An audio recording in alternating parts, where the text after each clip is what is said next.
আপনার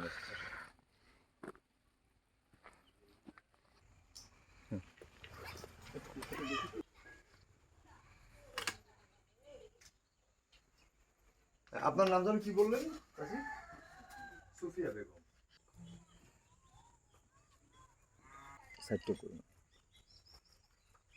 আমি এই শুকনো কাঠি দিয়ে গোবর দিয়ে মুটকে তৈরি করি, লাকড়ি আমরা রান্না করি।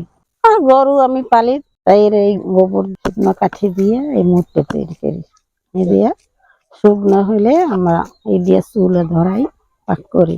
এটা দিয়ে তো অনেক কিছুরই করা যায়, গাছের গোড়ায় ফাঁস দেওয়া যায়, তারপর এই লাকড়ি হয়, তাছাড়া অন্য অন্য ধান খাতে দেয়, ফাঁস তৈরি করে। আমি যে লাকড়ি দিয়ে কম হেল্পিকে রান্না করি, তো হিসেব তো রাহিনে মনে তো ধরো 1000 খানেক টাকা সাশ্রয় হয়। হ্যাঁ, স্বামী আছে, ছেলে আছে, ছেলের বউ আছে, নাতি আছে, মেয়ে আছে।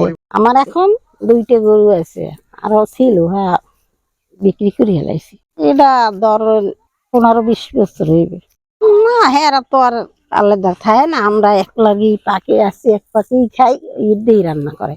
আমার একটা মুদ্দে বানানোর পর সপ্তাহখানি শুধু নেওয়া লাগে। তারপর আমরা ব্যবহার নগদে করি না, কিন্তু বর্ষাকাল আইলে সেই সময় আমরা করি, এখন করি না।